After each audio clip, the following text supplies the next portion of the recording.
everybody, and welcome back to Art a la Carte and another episode in our How to Art for a Job 101 series. In this episode, I'm going to be talking about a touchy subject, one that many people don't want to talk about or even acknowledge the possibility, and that's facing rejection. Let's say you have all the tools that you need to create your art, you have been working on your art, and you're ready to jump into some sort of professional art job, whether it's through a company or self-employed or whatever it is. It's time for you to take your personal art and give it to somebody who can possibly determine your future, whether they are buying that artwork themselves or hiring you for a job. There is that underlining fear of what happens if they say no. How are you going to handle it? Let me just tell you now, if you are wanting to work in the professional art world, chances are really high you're going to get rejections, no's, sorry, but it's just not going to work out for us. A lot. To give you some ideas on how to handle this, I'm going to share two personal stories in my own art journey. These aren't the stories of other times, like when someone asked me to draw their cousin and I drew their cousin and they said, I wanted my cousin, not a monkey. Those personal little moments, they hurt too, but it's a different kind of scary when you're facing business and you get shot down. Many years ago, back in 2002, 2003, I decided that my artwork would be great on greeting cards. I'm just going to tell you up front, I've had no professional college training other than a one-time class. I had no clue about how to even present your artwork to companies. Back then, there was no such thing really as the internet. What there was didn't have a lot of information on it. So I was shooting from the hip. I was just guessing how things went. So I set forth to prepare a portfolio with no professional guidance or training on what a real portfolio looks like. This is what I sent. I did choose out some of my best pieces. I got them copied. I labeled the backs.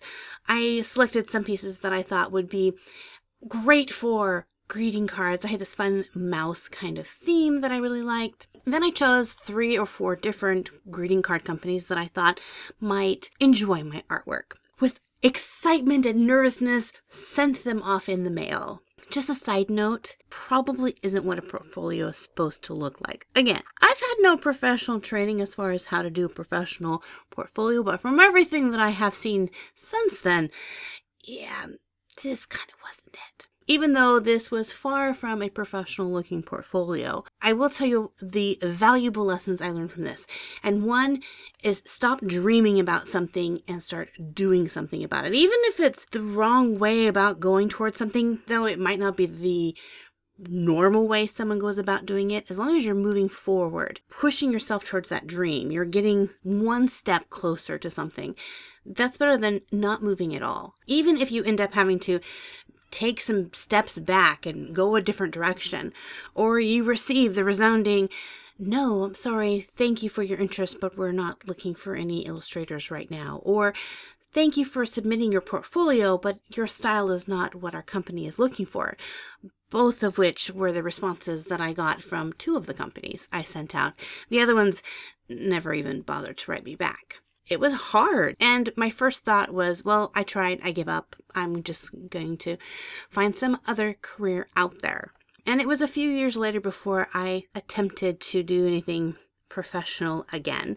So the second story I want to tell you is the second time I ever tried to do something with a professional company. This was a company that needed an illustrator for a story, and I had a friend who worked in the writing department. She really liked my artwork and told the publishing company that they should use me as their illustrator. So going off of her recommendation, they went and hired me for a short story.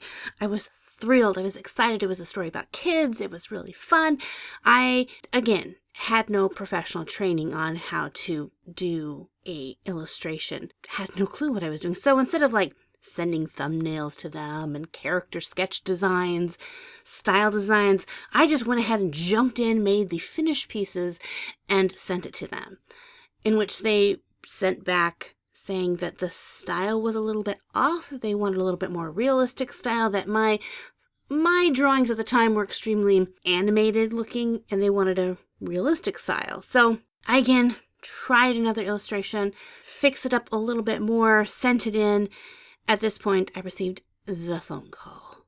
It was from one of the head people in the publishing company, and he thanked me for my hard work, but my style was not matching what they wanted for their illustration, and that they were going to go with a different artist. I will say I was not professional with this. I didn't get mad, no.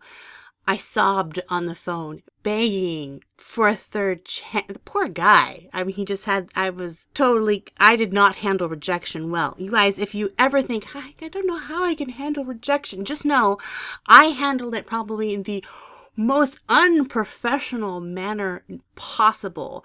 And I'm still alive, and I'm still an artist, and I still art. So don't be afraid. So those are my 2 stories of rejection. So how do you deal with rejection? Whether your first rejection is anything like mine, or your response to said rejection is anything like mine, how do you get past that? How do you keep going? And all I can say is there are 3 steps to this. Step 1, dusting yourself off.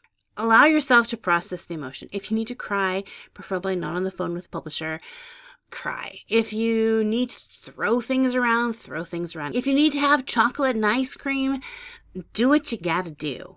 But process the emotion, dust yourself off. Then, after the emotion is out of the way, take a logical look at things and determine what you can do better, how you can improve your art.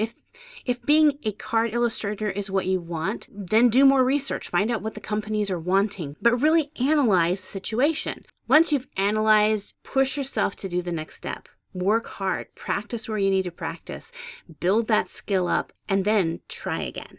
So while rejection can be hard to take, it also can be an amazing tool to help us to grow, to be a stronger and more confident artist. As you guys know, I love the comment sections of this 101 series to be really interactive, where you guys share your own thoughts and stories. So if any of you guys have ever faced any kind of rejection, whether it's a professional rejection or just a personal rejection story, and you would like to share that just to encourage us that we've all been there, please feel free to share your stories in the comments section below. If you're brand new to this channel, make sure to hit that subscribe button so that you don't miss out on any future videos. And as always, God bless you guys, keep pushing forward, and we'll see you in another art video. Bye-bye!